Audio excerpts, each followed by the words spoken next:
What's up, everybody? Welcome back to the Toma Todito Show, bringing you the best of boxing and MMA, and let's preview a big fight that we're going to have this week with Claressa Shields and Marie-Eve Dicaire. The Canadian 34-year-old fighter is putting her belts on the line, Claressa Shields putting her belt on the line, and this is going to be a unifier for the undisputed status at 154.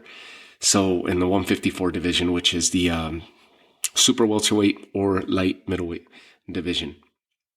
All titles on the line. Claressa Shields, of course, continues to make history, 10-0 with 2 knockouts as a professional. We last saw her a little bit over a year ago, January of 2020.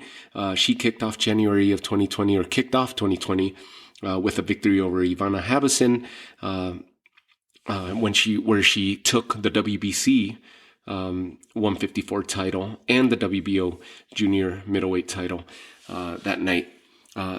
In her way, 17-0 professional, which is Marie-Eve Dicaire. She's the IBF title holder in that division, 34-year-old Canadian fighter, and we last saw her in November of 2019. So she's been out of the ring a little bit longer, by 2 months longer than, or 2 months more of inactivity than Shields. Now, there's something special about this card where Dimitri Salita, if you recall Dimitri Salita of years past, he was a good boxer in his own right. He had some exciting fights in his own right and back in his heyday. And now he's a promoter. He's got a small promotional company based out of the East Coast. He's going to be promoting this. This fight is going to be on pay-per-view. And I believe it's $29.99, so $30 to get this pay-per-view. They're billing it as an all-women's pay-per-view, so that's something historic in itself. You're also going to see Danielle Perkins fighting on the undercard, and you're going to see Marlon Sparza, which happened to just sneak in because I've been keeping an eye on this card. I didn't see Marlon Sparza's name mentioned until maybe the last few days, so she's going to be back in action. It's good to see her staying active. She was last seen against Sulam Rubina, who's another awesome female fighter based out of the Phoenix area, in Phoenix, Arizona, of course, and Marlon Sparza ended up defeating her. She stays active. She's going to be on the undercard in action as well. You could catch this fight on Fight TV and Fight.tv, and that's the way to catch that pay-per-view. This is going to be pretty cool. Some of the things about the fight, if you look at this fight, by height, Marie-Eve Dicaire is a little bit taller than Claressa Shields. Claressa Shields is 5'8". Reach, Marie-Eve Dicaire is going to have the reach over Claressa Shields.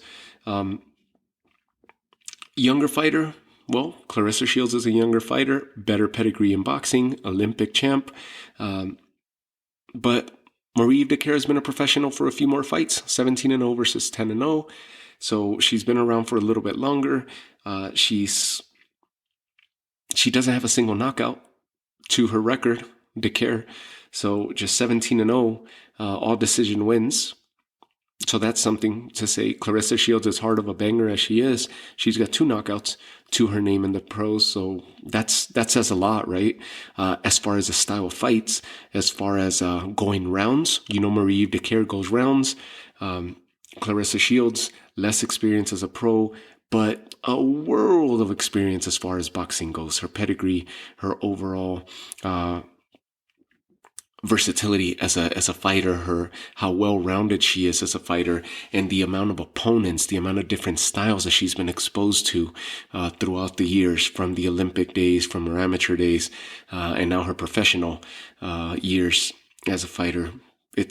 She's seen it all. You could say that the height may be a little bit of an issue, the reach may be a little bit of an issue, and Marie-Eve Dicaire she has some fast hands. She puts punches well together. She has some fast hands, and so it's going to be an interesting fight. It's a pick 'em type of fight, right? Marie-Eve Dicaire, she's a champ, so she's very well able to unify all these titles. But the chances and the odds are all in the favor of Claressa Shields. Claressa Shields, now, this is the one thing about her. Remember, Claressa Shields just recently signed a big contract with the PFL. which is the Professional Fighters League, MMA based. She signed a big contract. She's going to have some big event fights first. And by next year of 2022, she's planning on jumping into the PFL season. Remember, PFL, I did a whole episode on them. If you have a chance, go check that out, where I had a whole series of episodes paying attention to the different organizations that we have in MMA and in the fight game around the world and around the country that are doing big things for the fight game. And the PFL is the only one out there that I know of, but the only one out there, and why they're known is because they have a season format, kind of like you're used to seeing the NBA or MLB or football, where you have the win-loss record. The fighters put themselves into a season and they go at it, and they have their playoffs and eventually the championship. So the PFL does really cool things as far as that's a really cool format, really cool premise for the organization. Claressa Shields is going to be in big events throughout 2021, as far as we know, headlining events for the organization before she involves herself in a season format with the PFL, and that should happen next year. This year, we'll see her debut with the PFL. So here we go. Who else? Aside from Danielle Perkins, who else did I see? Danielle Perkins fighting Monica Harrison. I'm trying to bring this up here for you. Somebody else that's going to be on there.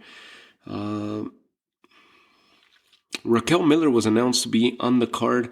I'm not sure if she's still going to be on the card or not, or if that was a replacement where Marlon Esparza has now been instilled in the card. I'll check on that for you. But I'm sure the changes are going to be coming throughout the week as we get closer to the fight. One thing we know is that all titles are on the line, and the fight is actually a big fight. Remember that this fight is such a big fight, but it wasn't marketable enough.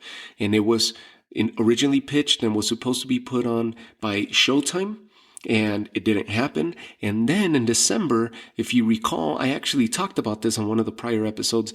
This card was supposed to be the debut for Dana White and SUFA boxing. This was going to be the main event for SUFA boxing back in December, and that didn't happen. They ended up blaming it for that it was canceled due to the ongoing COVID pandemic, and therefore the card was nulled. It was just scratched or scrapped. And then we didn't hear anything about this fight. We didn't know if the fight was completely scrapped or if they were going to move on to other opponents or if it was just intact and they were just trying to pitch it elsewhere. Well, Dimitri Salita and Salita Promotions took control of this, ended up putting their own pay-per-view together. They partnered with Fight.tv. They're going to be airing their own pay-per-view, and good for them because it's going to be majority women on the card, and that's a first in itself. And it's about time that we start paying more attention to women's boxing because it is advancing. This is not yesteryear's women's boxing. They've come a long way, and I really love it. Amanda Serrano, Katie Taylor, Claressa Shields, and you got a multitude of fighters out there. Franchon Cruz de Zern, Danielle Perkins, Raquel Miller, Nicola Adams, you name it, in the smaller divisions. Seniesa Superbad Estrada. I mean, I got an episode coming up on her. It's just, and Marlon Esparza herself, right, who's going to be part of the undercard. Holly Holm actually is going to be involved in this card. Holly Holm, of course, a decorated boxer herself and a decorated MMA fighter herself. She's a partner of Claressa Shields, a teammate of Claressa Shields at Jackson's gym in New Mexico, now in preparation for Claressa Shields' debut into MMA with the PFL. So she's going to be commentating, and I believe she's a guest judge and guest commentator, so Holly Holm will be part of this card as well. So that's awesome to see. Check this card out, $29.99. It's not going to break the bank. If you're able to afford it, you're able to cough up the $30. Check it out. I think it's going to be a fun fight. It's cool to see Claressa Shields and what she's doing in the sport. I know a lot of people sometimes knock on the fact that she's a little brash and that she talks, but she's confident, and she's at the peak of her career. She's confident. She exudes this confidence, and it's infectious to see because she's doing something big for the women's sport of boxing, and she's representing women's boxing very well, into the point where she's talking against Amanda Nunes in the UFC. And I think that's a little bit of inspiration behind her transitioning to MMA. How far she'll take it, who knows if she'll ever get to actually face Amanda Nunes in MMA, but she's doing it. She's talking the part. She's talking a big game, and she's living up to it. So until somebody takes her off that throne, she's that good. She is that good. She is tried and true and proven from the amateur days, her Olympic days, and now as a professional. She's doing it, and she's already making history. Self-proclaimed the GOAT, and which is greatest woman of all time, and she's the undisputed champ, looking to be an undisputed champ in another division now, locking down the 154 division. So check this card out. It should be fun. If Marie-Eve Dicaire pulls this upset, this would be possibly one of the biggest upsets in women's boxing history. This would be like a Buster Douglas, Mike Tyson. Women's boxing doesn't have that type of history to date. So this would be pretty cool if Marie-Eve Dicaire pulls the upset off. And she has every chance to do so. She's a decorated fighter herself, and she's got a better record. Both undefeated fighters with more wins on her record. Not as decorated as Claressa Shields, but she holds a title, and she's as live a dog as anybody. If anybody has a chance against Claressa Shields, Marie-Eve Dicaire does. So check this card out. I'm excited about this card. It's great that women's boxing is coming to a new level, to new heights and more exposure. And this is going to be exciting overall for the sport and for us fans. So with that, I leave you all. Thank you for tuning in to the Tomatolito Show once again, for all of your continued support. Don't forget to check us out on Instagram, check us out on Twitter, leave me comments, leave me any type of comment or request as to an upcoming episode that you would like for me to record, and I'll do my best to do right by you and bring it to the microphone and bring it to your speakers. So take care of yourself, stay safe. We'll talk soon.